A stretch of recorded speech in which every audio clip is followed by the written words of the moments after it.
Un saludo fraterno a todo el grupo de siervos de San José. Quiero compartir con ustedes hoy una catequesis sobre el sacramento de la confesión. Me voy a basar en el catecismo de la Iglesia Católica y finalmente les daré como algunos consejos desde mi experiencia sacerdotal.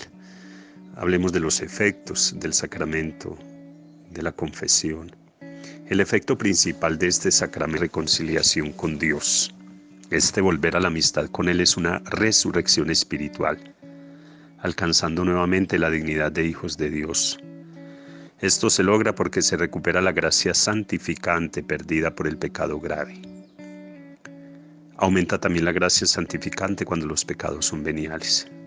Reconcilia al pecador con la Iglesia. Por medio del pecado se rompe la unión entre todos los miembros del cuerpo místico de Cristo, y el sacramento repara o robustece la comunión entre todos. Cada vez que se comete un pecado, la Iglesia sufre. Por lo tanto, cuando alguien acude al sacramento, se produce un efecto vivificador en la Iglesia. También se recuperan las virtudes y los méritos perdidos por el pecado grave. Por otra parte, otorga la gracia sacramental específica, que es curativa porque le devuelve la salud al alma y además la fortalece para combatir las tentaciones. La necesidad del sacramento.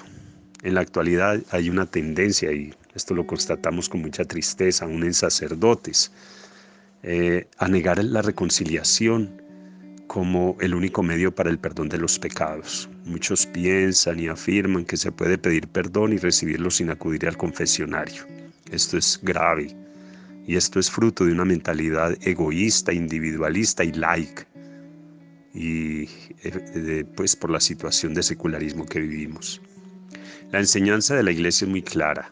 Todas las personas que hayan cometido algún pecado grave después de haber sido bautizados necesitan de este sacramento, pues es la única manera de recibir el perdón de los pecados. Esto nos lo dice el Dessinger en el numeral 895. Debido a esto, la Iglesia, dentro de sus mandamientos, establece la obligación de confesarse. También los pecados graves cometidos después del bautismo, como se dije antes, hay necesidad de confesarlos. Esta necesidad fue, podemos decir, impuesta por Dios mismo. Podemos mirar en Juan, en el capítulo 20, versículo 23. Por lo tanto, no es posible acercarse a la Eucaristía estando en pecado grave. Nos lo repitió muchas veces San Juan Pablo II en la encíclica Reconciliatio e Penitencia, en el numeral 27.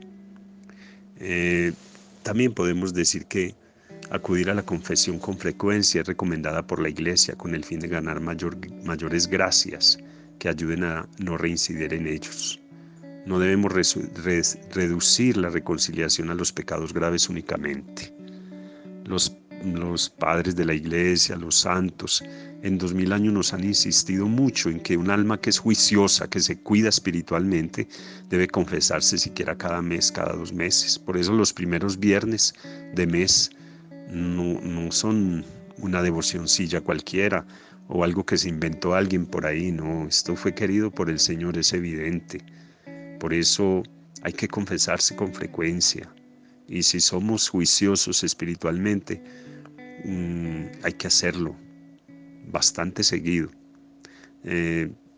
Yo le recomiendo a la gente, cuando usted lleve 3 meses sin acercarse al sacramento de la confesión, no se acerque al sacramento de la Eucaristía a recibir al Señor, porque somos muy frágiles, pecadores, y caemos en muchas fallas.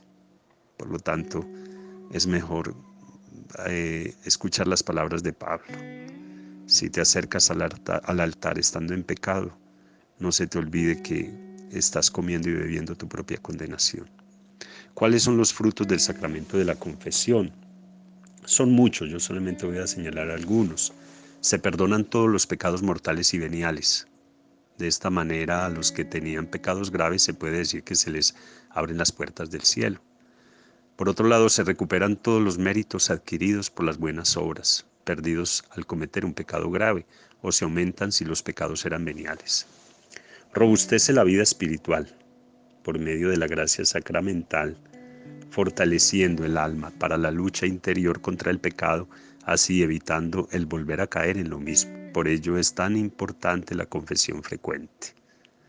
Se obtiene la remisión parcial de todas las penas temporales como consecuencia del pecado. La reconciliación perdona la culpa, pero queda la pena.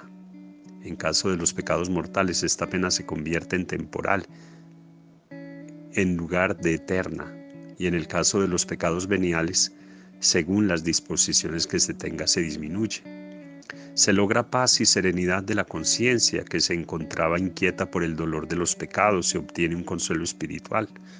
Hoy nos damos cuenta que la gente adormece la conciencia. La conciencia le está diciendo que está haciendo mal, que está actuando mal, que su vida es una vida que va contra Dios, pero la gente lo adormece haciendo pequeñas obritas o aconsejándose a sí mismo, buscando un sacerdote que le diga lo que quiere oír. Bueno, obligaciones. Una vez confesados los pecados hay que cumplir la penitencia, dado que hay que tener un propósito de enmienda. Se deben hacer los esfuerzos necesarios para no reincidir en los pecados. Pero bueno, a veces volvemos a caer en los mismos pecados. No importa, hay que acercarse a la confesión y seguir luchando. Algunas personas dicen, pero uno se acerca para repetir lo mismo. No, usted come todos los días. Todos los días tenemos hábitos alimenticios, hábitos de higiene. Tenemos una cierta rutina de vida. Pues lo mismo, la confesión es confesar con humildad las fallas que tenemos a diario. Muy bien. Esto en cuanto al sacramento de la confesión. Yo quisiera solamente decirles una cosa, miren, el sacramento de la confesión, yo le digo a mucha gente, no es un lavadero de ropa sucia. Y yo siempre les invito a que se imaginen que van por un desierto, muertos de sed, con un sol abrasador. Y cuando ven a lo lejos un lago de agua fresca, azulita, ¿qué hace uno? ¿Qué haría ustedes? Les pregunto. La mayoría me dicen, padre, yo correría a beber agua, me tiraría esa agua, la aprovecharía. Pues la confesión es igual, es beber el agua fresca de la gracia de Dios para fortalecernos espiritualmente. Yo pienso que nosotros que tenemos la gracia y el don de la fe, una fe que tenemos que acrecentar con la oración, con las buenas lecturas, viviendo las virtudes, pues sin la confesión no podemos crecer en ese camino. La confesión es necesaria. Sin la confesión no hay gracia, y si no hay gracia no podemos acercarnos al sacramento de la Eucaristía, que nos fortalece, nos da vida, nos resucita y nos sana. Por eso yo los invito a que nos sanemos acercándonos al sacramento de la confesión. Es un sacramento sanador. Cuando vayas donde el sacerdote, prepara la confesión.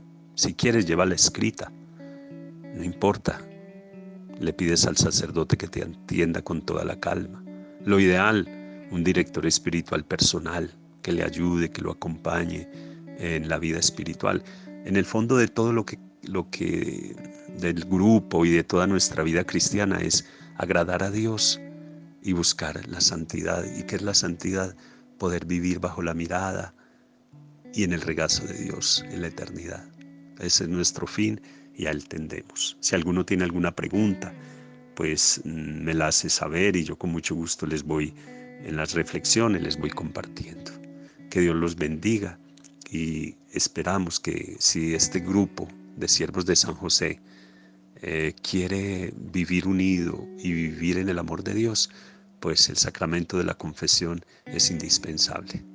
Que Dios los bendiga y que muramos a toda esa mentalidad secularista, superficial, a esa mentalidad, como diría, rastrera que tenemos a veces en la vida cristiana. Y que qué pesar decirlo, otra vez la tienen muchos sacerdotes cuya predicación es totalmente horizontal, donde Dios no aparece por ningún lado.